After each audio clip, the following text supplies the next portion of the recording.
नमस्कार। एहसास के इस विशेष अंक में आप सभी का स्वागत है। देश बाबा साहेब भीमराव अंबेडकर की 125वीं जयंती मना रहा है। बाबा साहेब जिन्होंने दलितों, पिछड़ों, आदिवासियों के संघ के लिए संघर्ष किया, उनके आवाज़ को बुलंद किया, देश में चल रही तमाम तरह की जात पात और सामाजिक कुरीतियों को मिटाने का काम किया। वो उन लोगों की आवाज़ बने, वो आवाज़ जो अक्सर हमें सुनाई नहीं पड़ती, दबे कुचलों की आवाज़। और देश इस समय 14 अप्रैल से लेकर 24 अप्रैल तक इन विशेष दिनों में कुछ खास कार्यक्रम चला रहा है, जिसे हम ग्राम उदय से भारत उदय के नाम से जानते हैं। प्रधानमंत्री ने इस अभियान की शुरुआत 14 अप्रैल से की, जिसमें शुरू के 3 दिन समर्पित रहे सामाजिक समरसता के नाम। समाज कैसे समरस बन सके, कैसे आपसी सौहार्द बढ़ सके गाँव में, ताकि देश का विकास हो। आज इसी पर हम बातचीत करेंगे। हमारे साथ विशेष मेहमान इस समय मौजूद हैं। हमारे साथ बलदेव भाई शर्मा जी हैं, जो कि वरिष्ठ पत्रकार हैं और सामाजिक विश्लेषक हैं। बलदेव भाई से हम बातचीत करेंगे, पर इससे पहले क्या कुछ विशेष कार्यक्रम गांव में इन दिनों में आयोजित किए गए सामाजिक समरसता को बढ़ाने के लिए, एक प्रकार के जो सौहार्द है लोगों के बीच में, उसे बढ़ाने के लिए कौन कौन से कार्यक्रम आयोजित किए और किस प्रकार का मूल भाव इस सोच के साथ जुड़ा हुआ है, आइए उस पर एक नजर डाल लें।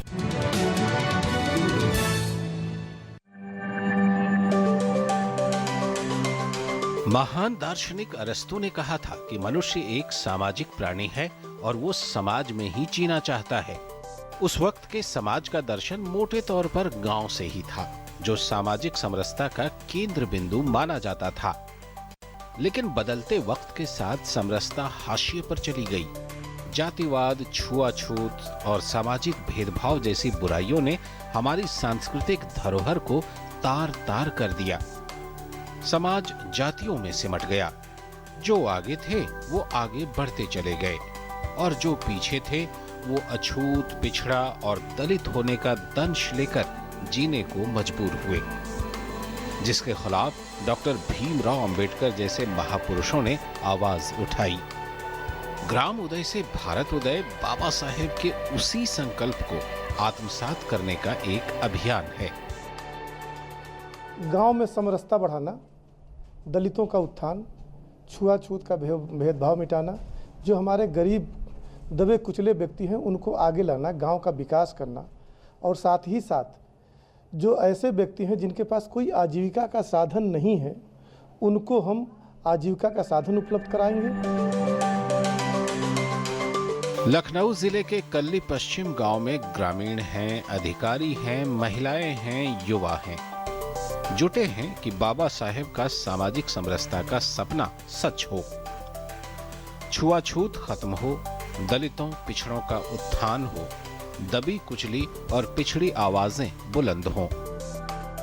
जो दबी कुचली आवाज है, जो आ नहीं पाती है, उसको भी सामने लाना, उनको बोलने की एक जगह देना, एक प्लेटफॉर्म देना कि आप अपनी बात कह सकें और आपकी जो परेशानियां हैं, प्रॉब्लम है, उसको हम दूर करें। कल्ली पश्चिम गांव एक बानगी है, जहां की आबादी ने आजादी के 69 साल बाद हॉस्पिटल देखा है, पुलिस लाइन देखी है, आवास और विकास देखा है, बिजली देखी है, सड़क देखा है और खुली सड़कों पर चलने का सपना साकार होते देखा है। 69 साल हो गए थे हमारे देश आज़ाद हुए, मगर हमारे गांव में लाइट नहीं थी। मगर मोदी जी की देन है जो आज हमारे यहाँ 2 गांवों में लाइट नहीं थी लग रही है। इसके लिए धन्यवाद देना चाहते हैं। और दूसरी बात, हमारी ग्राम सभा में एक एशिया लेवल का पीजीआई बन गई है और एक हाईटेक सिटी आ गई है, आवास विकास आ गया है, पुलिस लाइन आ गई है। सपने अभी भी बाकी हैं। अर्चना जैसी महिलाओं की आवाज आज भी बंद है। वो बोलना चाहती है, अत्याचार से मुक्त होना चाहती है, पुरुषों के साथ कंधे से कंधा मिलाकर आगे बढ़ना चाहती है, महिलाओं के संघर्ष का साझीदार बनना चाहती है। कुछ औरतें हैं जो मतलब खुद ही सहती रहती हैं, बाकी बाहर जाके कुछ कहना मतलब डरती हैं कहने से, शायद मेरी बात कोई ना सुने। लेकिन मैं ये चाहती हूँ कि जाके वो बाहर बताएंगे अपनी समस्या। और कुछ लड़कियाँ ऐसी हैं कि माँ बाप वो पढ़ना चाहती लेकिन उनको पढ़ाते नहीं, क्योंकि मतलब समाज को देख के। लेकिन हम लोग चाहते हैं कि हम लोग खुद स्ट्रॉन्ग इतना हो कि हम लोग बाहर निकल सके। प्रयास हो रहे हैं, सामाजिक कुरीतियों की बेड़ियां काफी हद तक टूटी भी हैं, लेकिन अशिक्षा और हमारे टूटते बिखरते ताने बाने अभी भी रुकावट बने हुए हैं। ग्राम उदय से भारत उदय उसी समरसता को समेटने की एक कोशिश है। तो हमारे गांव कैसे और ज़्यादा समावेशी बने और जो सामाजिक सौहार्द है वो उनमें बना रहे। बलदेव भाई शर्मा जी हमारे साथ हैं, वरिष्ठ पत्रकार और सामाजिक विश्लेषक। बलदेव भाई, जिस प्रकार से ये पूरी की पूरी संकल्पना लेकर आए हैं, ग्राम उदय से भारत उदय, और शुरू के 3 दिन जो हैं वो सामाजिक समरसता कुल के लिए समर्पित रहे। वैसे तो जब हम गांव की बात करते हैं बलदेव भाई, तो आपसी भाईचारा तो सबसे पहले आता है, वो तो हम शहरों को उससे सीखने की ज़रूरत है। लेकिन उसके बाद जो जात पात आ जाती है, जो तमाम तरह की विषमताएं आ जाती हैं, जो कुरीतियाँ आ जाती हैं, वो समाज में अभी चल रही हैं। आपको क्या लगता है कि इस प्रकार के अभियान से किस हद तक हम इन चीज़ों से मुक्ति पा सकते हैं?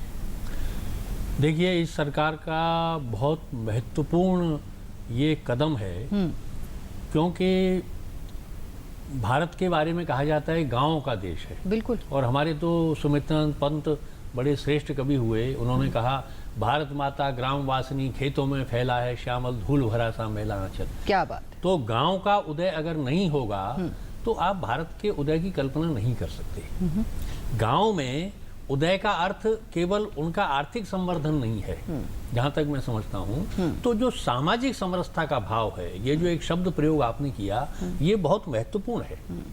क्योंकि भारत तो पूरी दुनिया को मनुष्यता का संदेश देने वाला देश रहा है। बिल्कुल। और इसी भारत में अगर जाति और पंथ के आधार पर मनुष्य मनुष्य में भेद किया जाए, छुआछूत हो या दूसरी सामाजिक बुराइयां हो, या एक वर्ग को अपने उत्थान का अवसर ही न मिले, तो इससे बड़ी विडंबना और कुछ हो नहीं सकती। और इसलिए ये जो अभियान ग्राम उदय से भारत उदय तक लिया जा रहा है, इसे मैं समग्रता के साथ देख रहा हूँ। गांव का केवल आर्थिक विकास ही जरूरी नहीं है। बिल्कुल। इस दौर में, जैसा आपने बहुत महत्वपूर्ण बात कही, कि गांव से तो हम लोग सीखते थे कि गांव का आदमी बड़ा सामंजस्यपूर्ण होता है, सबके प्रति प्रेम रखने वाला होता है, अच्छा होस्ट होता है, रास्ते चलते आदमी को भी घर में बिठाकर खाना खिलाता है, पानी पिलाता है, रात हो गई है तो अनजान को भी कहता है भैया आज रात को यहीं सो जाओ। लेकिन गांवों का परिवेश बदला है। सबसे बड़ी विडंबना नीलम जी ये है कि इन पिछले कुछ वर्षों में गांव न गांव रह पाए हैं, न शहर बन पाए हैं। और इसके बीच की जो मजबूरी है, उसमें आम ग्रामीण पिस रहा है। इसलिए ये जो रास्ता दिखाया गया है ग्राम उदय का, ये आर्थिक उन्नयन का भी एक विषय है, सामाजिक समरसता का भी विषय है। जो समाज में विभिन्न प्रकार की बुराइयां हैं, जो व्यक्ति व्यक्ति में भेद करती हैं, उनको दूर करने का भी ये विषय है। तो इसे समग्रता में देखना चाहिए। लेकिन बलदेव भाई, एक बात बताइए, जिस तरह से जात पात की, जैसे बाबा साहेब ने अपना पूरा जीवन इसी पर लगा दिया कि किस प्रकार से कास्टलेस सोसाइटी हम बना पाए, लेकिन हम वो नहीं कर पाए। आज जब हम कास्ट की बात करते हैं तो उस पर राजनीतिक रोटियां सेकी जाती हैं, उनको वोट बैंक माना जाता है और उन चीज़ों को और गहरा किया जाता है। तो आपको क्या लगता है कि बदले हुए समय में ये कितनी बड़ी एक जरूरत बन पड़ी है कि हम एक सोसाइटी की तरफ बढ़ें? मैं तो गांव में ही पैदा हुआ, गांव का पूरा जीवन मैंने देखा है। हाँ। तो मैंने जो देखा है वो गांव वैसा ही था जैसे गांव की एक सुंदर संकल्पना है। लेकिन पिछले 15-20 वर्षों में राजनीति ने गांवों के समाज को इतना बांट दिया है। विशेषकर देखिए, अच्छी चीजें भी किस तरह सद्गुण विकृति बन जाती हैं।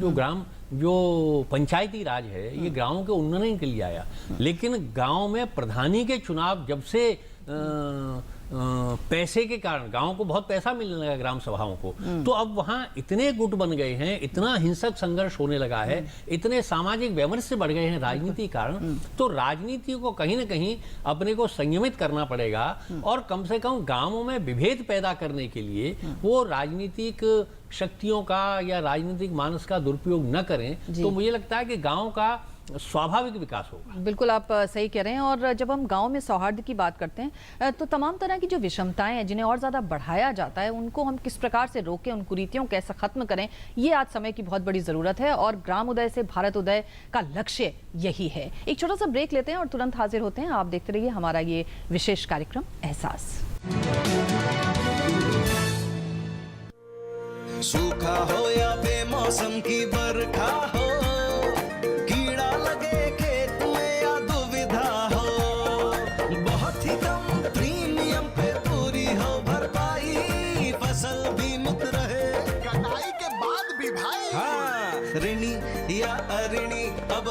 किसान लाभ उठाए, एक मौसम कदर है, सब किसान बीमा कराए।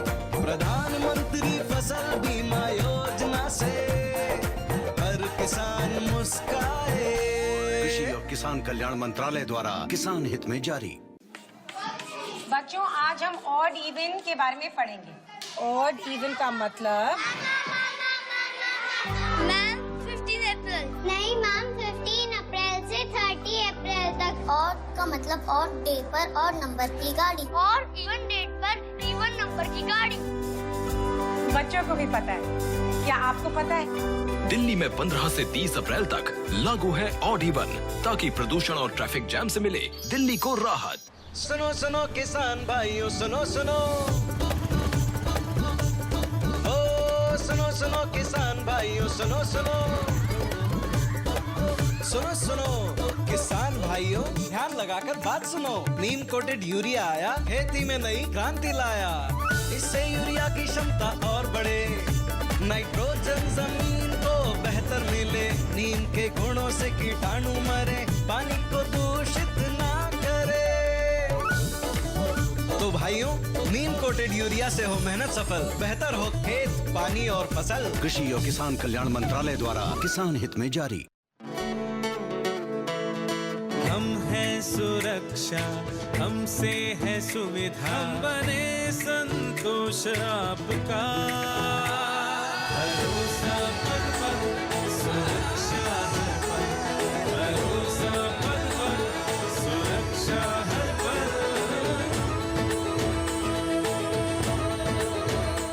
डाक जीवन बीमा, भरोसा बरसों का, सुरक्षा हमेशा। मेला है हाँ,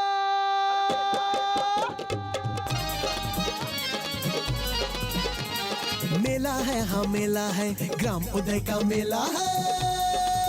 हर पंचायत में लाया नया सवेरा है, नया सवेरा है। ग्राम उदय से भारत उदय अभियान 14 से 24 अप्रैल 2016 को प्रत्येक ग्राम पंचायत में आजादी के बाद पहली बार गांव, किसान और गरीब के विकास के लिए ग्राम उदय से भारत उदय समारोह।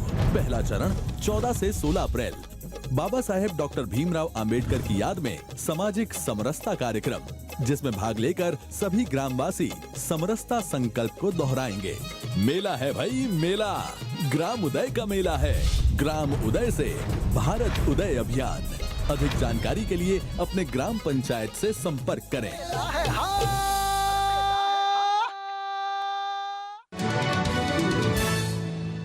एक बार फिर से आपका स्वागत है हमारे इस विशेष एहसास के अंक में। हमारे साथ बलदेव भाई शर्मा हैं, जाने माने वरिष्ठ पत्रकार और सामाजिक विश्लेषक। बलदेव भाई, जिस तरह से भी हम लोग बात कर रहे थे, एक और हिस्सा है समाज का और वो है महिलाएं।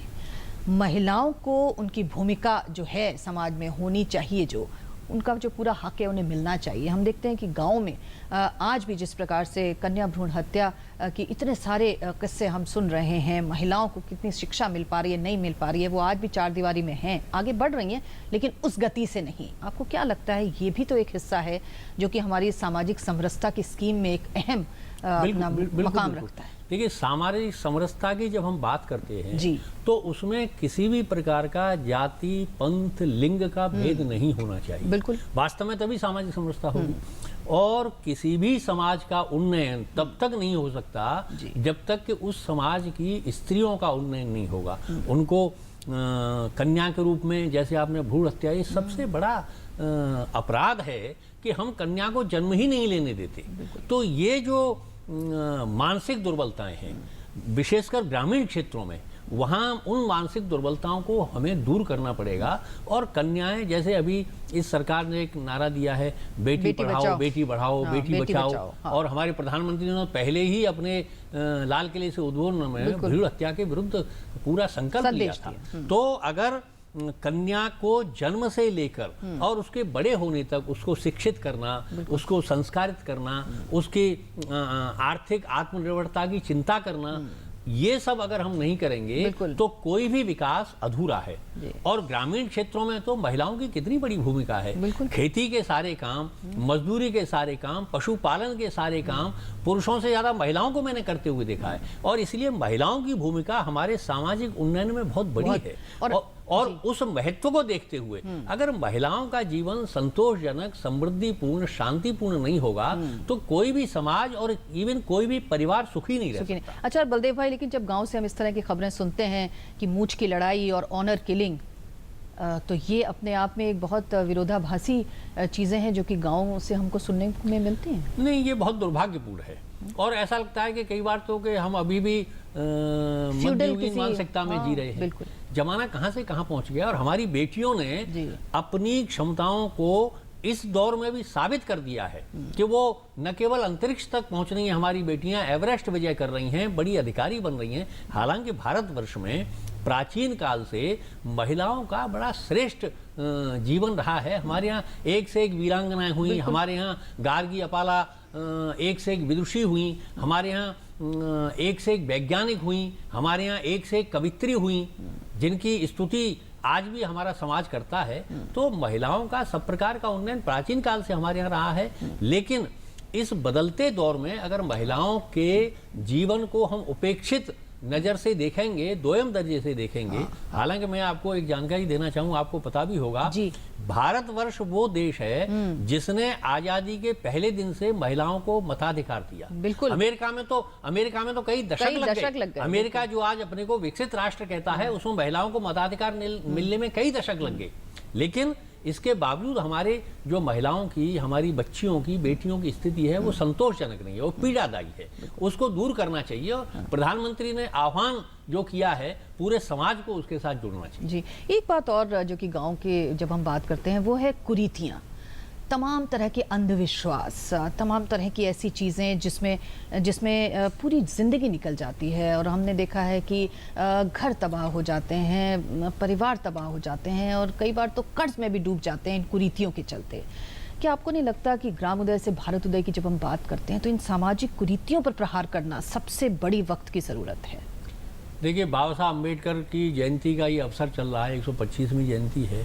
बाबा साहब ने उन्हीं सामाजिक कुरीतियों पर सबसे बड़ा प्रहार किया। और उनका कहना था कि कुरीतियों को दूर करने के लिए सबसे बड़ा माध्यम है शिक्षा। ग्रामीण क्षेत्रों में शिक्षा का विकास बहुत जरूरी है। वहाँ जो प्राइमरी स्कूल है वो कई गांवों के बीच में एक प्राइमरी स्कूल होता है। फिर उस प्राइमरी स्कूल की जो स्थितियां हैं बहुत संतोषजनक नहीं है। आज नीलम जी, गांव में किस तरह जो प्राइवेट पब्लिक स्कूल हैं इंग्लिश मीडियम के नाम पर वो उगाए हैं, तो बड़ा आश्चर्य होता है। गांव का किसान ठीक से अपने बच्चों का भरण पोषण नहीं कर सकता, वो प्राइवेट स्कूलों में बच्चों को कैसे पढ़ाएगा? तो शिक्षा की व्यवस्था को बहुत चुस्त दुरुस्त करना इसलिए बहुत जरूरी है कि कुरीति को नष्ट करने का मार्ग शिक्षा में से ही निकलेगा। बिल्कुल। एक छोटा सा ब्रेक हम यहाँ पर ले लेते हैं और ब्रेक के बाद खासतौर से पंचायती राज की क्या कुछ भूमिका है गांव में सामाजिक समरसता लाने के लिए, इस पर हम बात करेंगे। लेते हैं एक छोटा सा ब्रेक। आप देखते रहिए हमारा विशेष कार्यक्रम एहसास।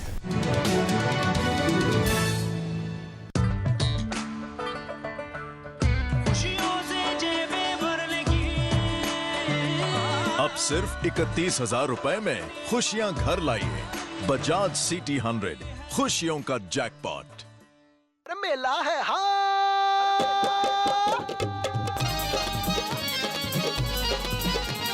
मेला है, हाँ मेला है, ग्राम उदय का मेला है। हर पंचायत में लाया नया सवेरा है, नया सवेरा है। ग्राम उदय से भारत उदय अभियान 14 से 24 अप्रैल 2016 को प्रत्येक ग्राम पंचायत में आजादी के बाद पहली बार गांव, किसान और गरीब के विकास के लिए ग्राम उदय से भारत उदय समारोह। पहला चरण 14 से 16 अप्रैल। बाबा साहेब डॉक्टर भीमराव अंबेडकर की याद में सामाजिक समरसता कार्यक्रम, जिसमें भाग लेकर सभी ग्रामवासी समरसता संकल्प को दोहराएंगे। मेला है भाई मेला, ग्राम उदय का मेला है। ग्राम उदय से भारत उदय अभियान। अधिक जानकारी के लिए अपने ग्राम पंचायत से संपर्क करें। सुनो सुनो किसान भाइयों, सुनो सुनो, सुनो सुनो किसान भाइयों सुनो सुनो सुनो सुनो किसान भाइयों ध्यान लगाकर बात सुनो। नीम कोटेड यूरिया आया, खेती में नई क्रांति लाया। इससे यूरिया की क्षमता और बढ़े, नाइट्रोजन जमीन को बेहतर मिले। नीम के गुणों से कीटाणु मरे, पानी को दूषित ना करे। तो भाइयों नीम कोटेड यूरिया से हो मेहनत सफल, बेहतर हो खेत पानी और फसल। कृषि और किसान कल्याण मंत्रालय द्वारा किसान हित में जारी। मेला है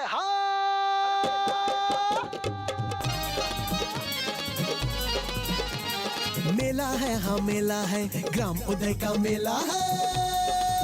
हर पंचायत में लाया नया सवेरा है, नया सवेरा है। ग्राम उदय से भारत उदय अभियान 14 से 24 अप्रैल 2016 को प्रत्येक ग्राम पंचायत में आजादी के बाद पहली बार गांव, किसान और गरीब के विकास के लिए ग्राम उदय से भारत उदय समारोह।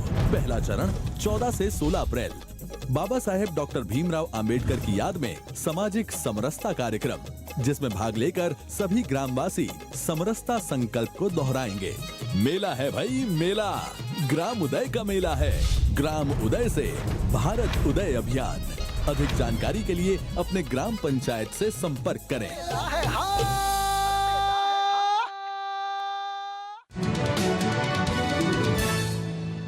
हमारे इस विशेष एहसास में एक बार फिर से आपका स्वागत है। अगर बात करें पंचायती राज की, तो पंचायती राज जो है वो एक तरह की धुरी है पूरे के पूरे गांव के विकास के लिए। आइए जरा नजर डालें कि पंचायतों की क्या कुछ भूमिका है गांव में सामाजिक समरसता को बढ़ाने के लिए।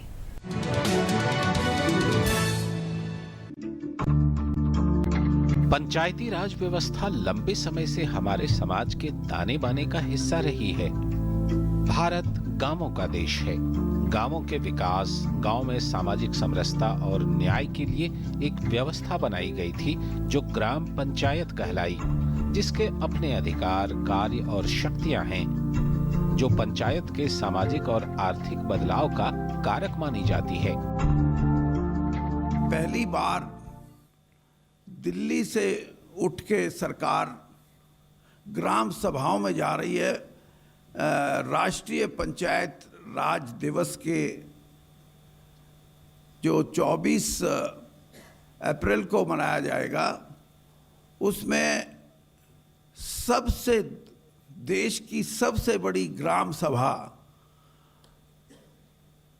और सभी ग्राम सभाओं में सीधा प्रसारण रेडियो का और इलेक्ट्रॉनिक मीडिया से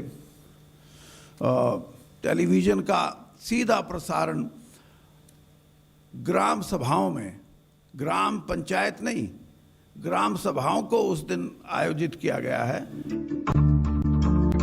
पंचायती राज की उसी मजबूती का एक अभियान है ग्राम उदय से भारत उदय। खुद प्रधानमंत्री 24 अप्रैल को जमशेदपुर से ग्राम सभाओं को संबोधित करेंगे। इस कार्यक्रम से देश के 2,58,000 ग्राम सभा सीधे जुड़ेंगे, जिसमें देश के लगभग 250 पंचायतों को सम्मानित भी किया जाएगा। जमशेदपुर के अंदर 250 जो देश की सबसे अच्छी पंचायतें हैं, उनको प्रधानमंत्री अवार्ड देंगे और सम्मानित करेंगे। लोकतांत्रिक विकेंद्रीकरण में पंचायती राज संस्थाओं की महती भूमिका है, इसलिए जरूरी है कि ग्राम पंचायतें मजबूत हों, हर पंचायत तक विकास पहुंचे, पंचायत के बजट का सही इस्तेमाल हो, प्रतिनिधि अपने पंचायतों के विकास में अपना योगदान बढ़ाएं और ग्रामीण विकास को मजबूती मिले।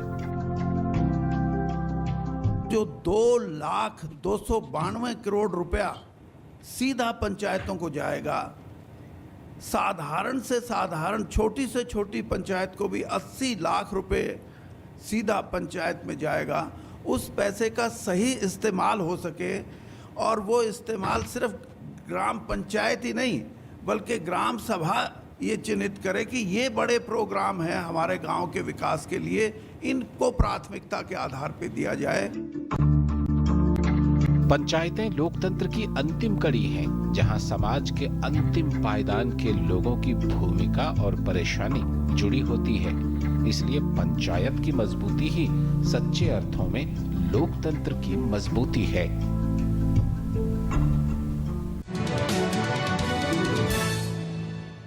जाहिर तौर पर और लोकतंत्र हमारा मजबूत बने, इसके लिए ज़रूरी है कि हमारे गांव जो हों वो सबल हों, मजबूत बने।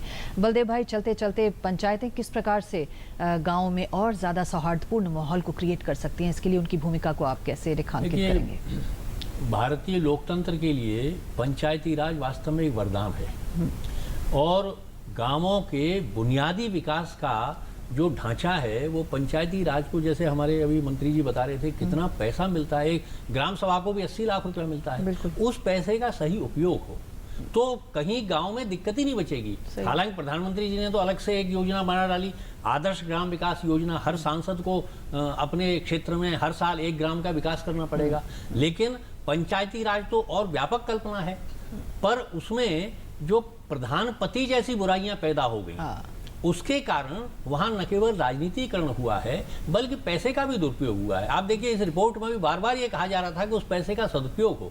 अगर उस पैसे का सही उपयोग होने लगे तो भारत के, नीलम जी, जो 6 लाख से ज्यादा गांव हैं उनका पूरा चित्र बदल जाएगा। मैं एक छोटा उदाहरण देकर अपनी बात समाप्त करूंगा। मैं चीन गया था। अच्छा। तो चीन में ग्रामीण क्षेत्रों को काउंटी बोलते हैं और मैं कई काउंटीज में बीजिंग के आसपास गया, इतना सुविधाजनक पूरा ढांचा था ग्रामीण विकास का कि आश्चर्य होता था कि हम शहर में खड़े हैं, गांव में खड़े हैं।